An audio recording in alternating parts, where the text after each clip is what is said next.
Hola, ¿qué tal, queridos amigos? Muy buenas tardes, buenas noches, buenos días. Esperando que ustedes puedan ver este video de anatomía del hueso húmero que nos toca correspondiente a extremidades superiores en este mundo fascinante de la anatomía. Así que no olvides suscribirte si todavía no te has suscrito. Eso nos motiva y nos apoyas para poder seguir subiendo más material y contenido sobre lo que es la anatomía. Así que empecemos. Vamos a repasar un poquito sobre este hueso que es el húmero. Bien, para empezar, el húmero es un hueso que tiene una forma, eh, en algunos libros dice cilíndrica por arriba y prismática por abajo, por el hecho de que tiene una situación geométrica alargada, ¿no? Por ejemplo, es un hueso largo y obviamente que vamos a encontrar en ella, como en este esquema que estamos viendo, tres caras, tres bordes y dos extremos, ¿no? Entonces, eso es importante. Es un hueso largo, cilíndrico, en la parte de arriba y prismático triangular en la parte de abajo. ¿Dónde está localizado? Forma parte del esqueleto del brazo. Evidentemente, tiene arriba la relación con la cavidad glenoidea de la escápula, ¿no? Es importante que este va a formar parte de la cintura escapular y por abajo se va a continuar con el cúbito por una parte y con el radio por la otra, ¿no? Con los huesos cúbito y radio por abajo. Entonces forman parte. La situación anatómica, pues es que está arriba la escápula, como he vuelto a decir, y abajo se encuentra con el cúbito y radio. La posición anatómica. Pues para posicionar al hueso húmero, pues la cabeza redondeada del húmero tiene que ir hacia arriba, delante se tiene que ver, o hacia anterior se tiene que ver el surco bicipital y medialmente la superficie articular, donde va a tener lo que es la unión con la cavidad glenoidea en cuanto a la posición anatómica. Vamos con la siguiente. Bueno, el húmero, como habíamos dicho, es un hueso largo que tiene una connotación importante, pues tiene los extremos, tanto el superior como el inferior, que denominan ser las epífisis, ¿no? La parte distal de los extremos del hueso húmero. En esa parte intermedia con el cuerpo y los extremos vamos a encontrar la metáfisis, que es parte importante de los cartílagos de crecimiento que tienen estos huesos largos, la metáfisis. Y al centro vamos a encontrar la diáfisis, que es parte, ¿no? De todo lo que es el cuerpo del húmero. En otro aspecto, si hacemos cortes de lo que es el hueso húmero, vamos a poder ver que tiene dos tejidos importantes. Uno es el tejido compacto y otro es el tejido esponjoso. Después tenemos el periósteo, que es una capa que recubre totalmente a lo que es el tejido compacto, ¿no? Y por último vamos a ver el endostio, que es la parte interna cerca a la cavidad medular, ¿no? Que es la parte más central. Entonces, el tejido compacto, el tejido óseo compacto es la parte más externa de lo que es el hueso. Y la parte interna viene a ser las trabéculas fenestradas, que es el tejido óseo esponjoso. Después tenemos el periósteo, que es la capa o la membrana que recubre por encima del tejido compacto, ¿no? Tejido óseo compacto. Es la parte más importante por fuera de lo que es el hueso. Y el endosteo es la parte que va a recubrir también a lo que es la cavidad medular, ¿no? La parte más centrada. Recuerden que dentro de eso vamos a encontrar lo que son dos tipos de médulas, ¿no? Médula ósea amarilla y la médula ósea roja. La amarilla solamente es tejido adiposo y la roja contiene lo que son la parte importante de los elementos para la formación de glóbulos rojos, glóbulos blancos, de lo que son lo que es los elementos formes de la sangre. Entonces es importante ver que esto que está pintado de lila es el periósteo, que cubre todo el hueso, ¿no? La membrana que recubre todo el hueso. Y por dentro tenemos como esquema el amarillo y el rojo, que son los dos tipos de médula ósea que existen en los huesos largos, ¿no? Es importante. Vamos a describir ahora al hueso húmero. Primeramente vamos a enfocarnos en el cuerpo. Había dicho que tiene eh, básicamente tres caras, tres bordes y dos extremos. Pero hablaremos del cuerpo en este caso y vamos a hablar que tiene tres caras. Una es la cara anterolateral, que ahí vamos a encontrar que la tuberosidad deltoidea y la inserción del músculo braquial por abajo. Entonces, esta que está pintado de color rojo, esta línea, vamos a poder ver que tiene una forma de una B. Esa B se llama la B deltoidea en algunos libros o la tuberosidad deltoidea, donde se inserta el músculo deltoides en la cara anterolateral del cuerpo del húmero. Y más abajo vamos a ver la inserción del músculo braquial. Eso lo veremos después. En la cara anteromedial vamos a tener primeramente lo que es en la parte superior la inserción del músculo coraco, braquial, ¿no? Y más abajo vamos a encontrar el agujero nutricio de lo que es el hueso húmero. Necesitamos que él tenga eh, eh, una irrigación importante, ¿no? Porque tiene bastante cavidad medular y en eso vamos a encontrar un estrato de nutrición. Después, en la parte posterior, como ustedes verán, vamos a encontrar lo que es un surco. Ese es el surco del nervio radial. El que está pintado de color rojo, ese es el surco del nervio radial. No se olviden que el nervio radial es una rama terminal del plexo braquial, ¿no? Evidentemente, este sale del fascículo posterior, ¿no? O juntamente con el nervio axilar.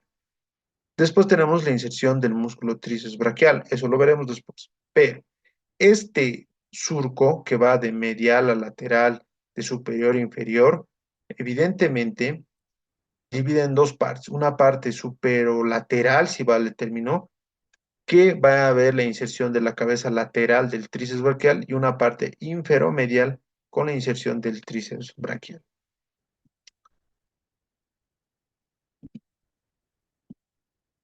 Ahora, vamos a hablar un poquito sobre los bordes.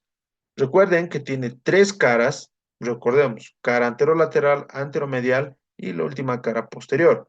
En ese sentido va a tener también tres bordes, un borde anterior, un borde lateral y un borde medial.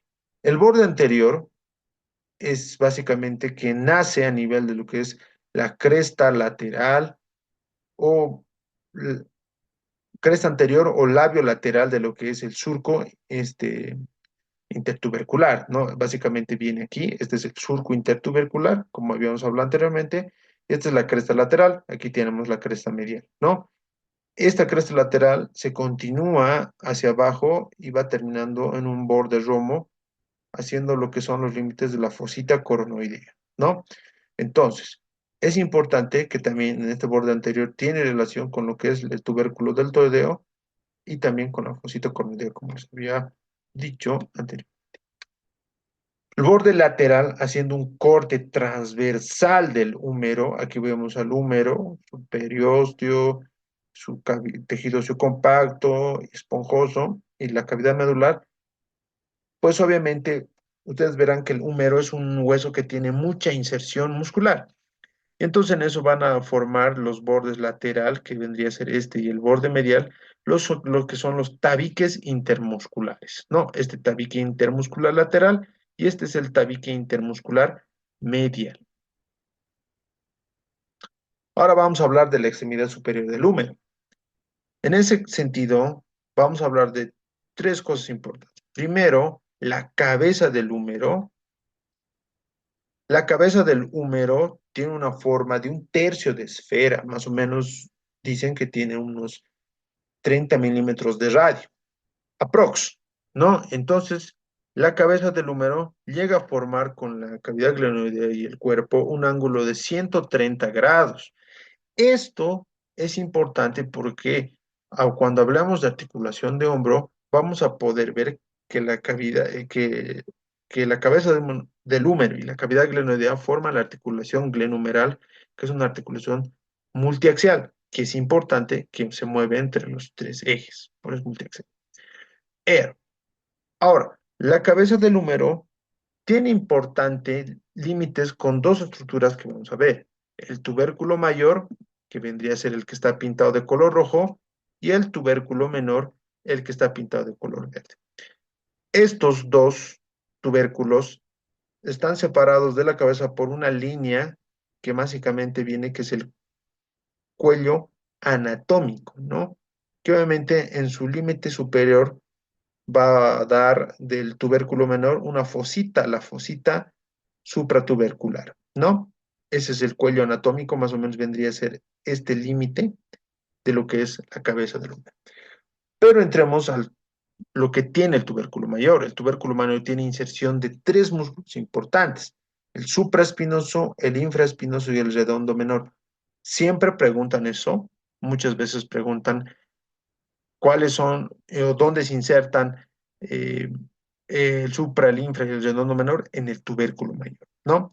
Y en el tubérculo menor, en este que está pintado de verde, que se va a insertar el músculo subescapular. Igual es pregunta de examen. ¿Por qué? Porque estos cuatro músculos forman los famosos manguitos, los músculos de los manguitos rotadores, ¿ok? No se vayan a olvidar.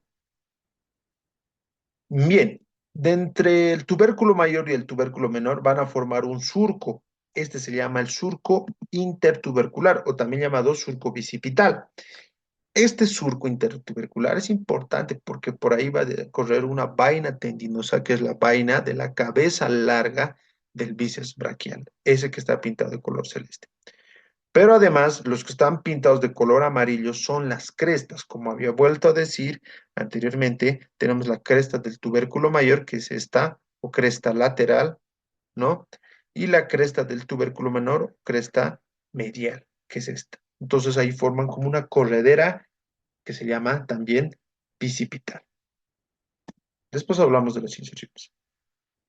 Un poco de imágenes, porque es importante hablar sobre lo que es las fracturas que puede haber. Es hablar un poco de lo que es el cuello quirúrgico. No se olviden, como había vuelto a decir, que hay un cuello anatómico, que es el que divide entre la cabeza de lo que es el húmero y el tubérculo mayor y el tubérculo menor. Eso es el que está pintado de color verde, el tubérculo menor, y este que está pintado de color amarillo, el tubérculo mayor. Y este que dice CB es corredera bicipital o surco intertubercular. Pero también hay un cuello quirúrgico. Este cuello quirúrgico está por debajo de los tubérculos y es importante porque es quirúrgico porque realmente muchas veces, frecuentemente, se fractura a ese nivel eh, el húmero, ¿no? En una extremidad superior. Entonces, por un impacto de alta energía, se llega a fracturar el hueso del húmero a ese nivel del cuello quirúrgico. Por eso es denominado cuello quirúrgico, ¿no? Y ahí podemos repasar algo de lo que es el acromión, parte de lo que es el lápiz coracoides de la escápula.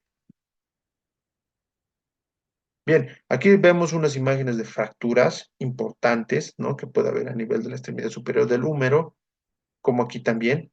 Es importante que es muy frecuente, ¿no? Por lesiones deportivas o accidentes.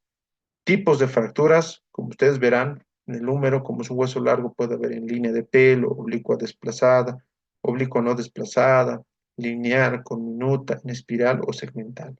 Son diferentes tipos de fractura. Esto es con orientación clínica. Vamos a la extremidad inferior, ¿qué vamos a encontrar? Vamos a encontrar dos cosas importantes. Una parte central, que es la parte articular, y dos extremos, tanto medial y lateral, que son importantes inserciones. Entonces, ¿qué tenemos aquí? Primeramente tenemos la parte de lo que es la superficie articular, o sea, aplanada. Vamos a encontrar uno que es la tróclea, ¿no? Esta es la tróclea y este es el cóndilo o capítulo, ese que está pintado de color rojo, la parte articular. Hablamos de la tróclea. Pues la tróclea está aplanada de adelante a atrás.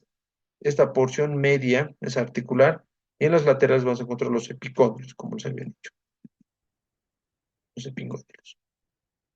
La tróclea. el que ahora que está pintado de verde y el capítulo el que está pintado de color amarillo. Y ese que tiene esa línea roja segmentada, ¿no? Básicamente separada, es el surco capítulo troclear. Importantes, ¿no? Entonces, ¿qué vamos a ver? Encontramos la tróclea o polea, como ustedes quieran decirlo. Esta se va a llegar a articular con lo que es la extremidad superior del cúbito, con la cavidad troclear, ¿no? De lo que es del cúbito. Esta básicamente es importante porque esta se une con lo que es la parte superior del cúbito. Y el capítulo cóndilo se va a llegar a articular con la fosita articular, ¿no? De la cabeza del radio. Es importante eso.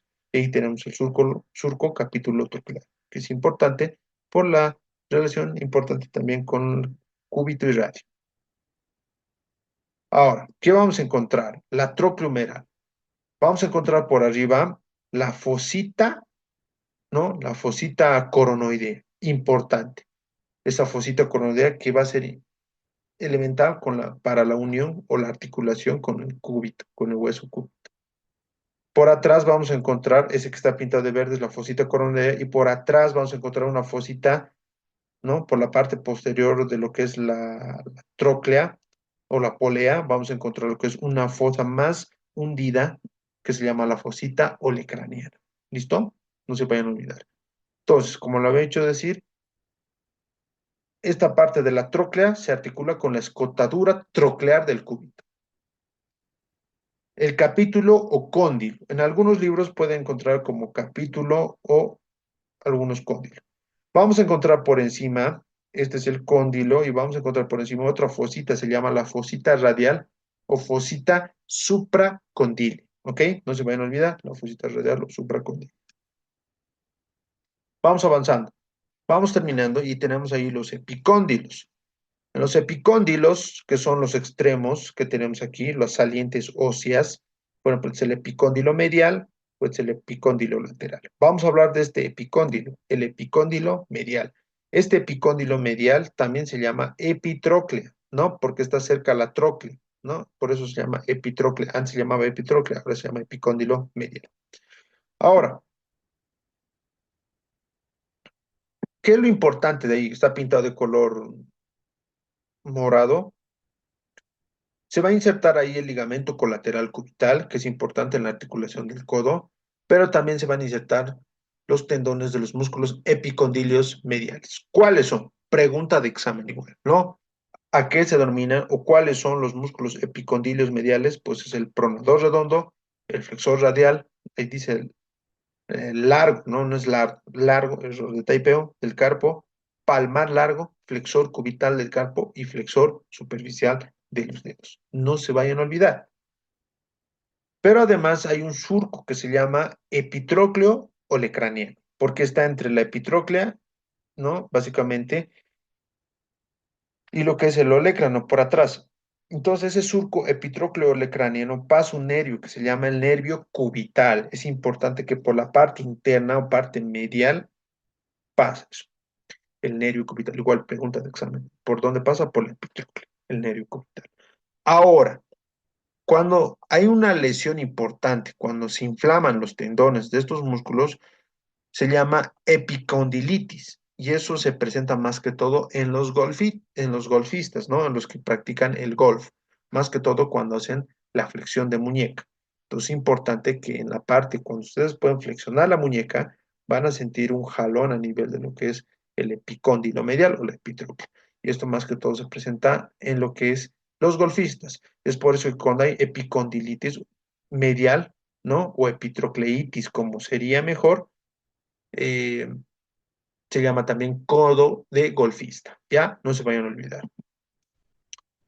Vamos con el epicóndilo lateral ya para terminar y no cansarlos. Es el que está pintado de color celeste, o también se llama epicondilio. Se inserta el ligamento colateral radial, ¿no? Y se insertan los músculos epicondilios laterales, ¿no? Entonces ahí se insertan ¿qué? El extensor radial corto del carpo, el extensor de los dedos, el extensor del meñique, el extensor cubital del carpo y el supinador. Es importante. Entonces estos forman los epicondilios mediales. Igual, cuando se inflaman estos músculos, tendones de estos músculos, se produce el codo de tenista, más que todo cuando hacen extensión de muñeca, ¿no? Es importante, Rafa Nadal y otros tenistas pueden sufrir de este tipo de epicondilitis, ¿no? Y el otro del epicóndilo medial se llama epitrocleitis. Bien, hay una relación importante de lo que es el húmero con la parte de lo que son la cúpula radial o la fosita articular de la cabeza del radio. Aquí vamos a tener también lo que es la unión con lo que es la escotadura troclear del cúbito, ¿no? Que lo veremos en otro video. No se olviden. Entonces, esto van a formar la articulación de codo, ¿no? Es una visión lateral, la misma, que es importante. Ahora nos vamos a las inserciones. Esto es un corte de la parte superior, ¿no? De la cara anterior de lo que es el húmero. ¿Qué se inserta? Por ejemplo, como habíamos dicho, en el tubérculo mayor se van a insertar, porque son tres carillas, se va a insertar en la parte anterior el supraespinoso. En el tubérculo menor se va a insertar el subescapular, que es parte del manguito de rotadores. En la cresta del tubérculo En la cresta del tubérculo mayor se va a insertar el pectoral mayor. En la cresta del tubérculo menor se va a insertar el redondo mayor, no se vayan a olvidar. Y en el surco, en el fondo, ¿no? Se va a insertar el músculo dorsal ancho o longísimo del dorso, que es un músculo que va desde la cresta ilíaca del hueso coxal y termina insertándose en el surco bicipital. Después tenemos al músculo deltoides, que se inserta en la tuberosidad deltoidea o en la B deltoidea. El músculo braquial que se inserta en toda lo que es la parte de la cara anterolateral, anteromedial y el borde anterior del hueso húmero, en esa parte. Y el músculo coracobraquial en la cara anteromedial. Vamos bajando por la parte anterior o la visión anterior de lo que es el hueso húmero. Entonces encontramos que se inserta el músculo brachioradial. ¿Se acuerdan? Que se insertaba también en lo que es en el borde lateral, ¿no? Ahí se inserta el músculo brachioradial, en el borde lateral del hueso húmero. Más abajo se va a insertar el extensor radial del carpo y después, obviamente, los epicóndilos mediales, ¿no? Que habíamos repasado igual hace un instante. El músculo braquial es el que se inserta, como he dicho, en la cara anteromedial, anterolateral y borde anterior del hueso húmero. Y después tenemos los epicondilios mediales, ¿no? Que se van a insertar básicamente en, en esta saliente ósea. En su visión posterior, esto es por atrás al hueso húmero. ¿Qué se va a insertar? Pues básicamente, ya en el otro, el supraespinoso, aquí se va a insertar el infraespinoso y el redondo menor. Entonces, en el tubérculo mayor, como vuelvo a decir, se insertan tres músculos de los cuatro de los magnitos rotadores. El supra por adelante y por atrás, ¿no? Un poco superiormente también el infra y el redondo menor. Aquí se va a insertar la cabeza lateral del tríceps braquial, ¿no? Después el músculo deltoides por atrás, eso. Vamos más abajo y se va a insertar lo que es la cabeza medial del tríceps braquial. En esta parte se va a insertar lo que es el músculo extensor cubital del carpo y el anconio. El otro, el flexor cubital del carpo. Entonces, eso así todo. Gracias por llegar a esta instancia y en este tiempo final de este video de hueso de húmero. Espero que haya sido de agrado, ha sido completo, bajo la bibliografía de Rubier. Esperamos que sea de gran ayuda. No olvides repasarlo también en tu libro. Y te dejo con este mensaje. Quien le teme al fracaso, también le teme al éxito. Así que no tengas miedo, atrévete, aprende más, estudia más para ser muy buen médico. Gracias y que sea hasta la próxima y nos vemos.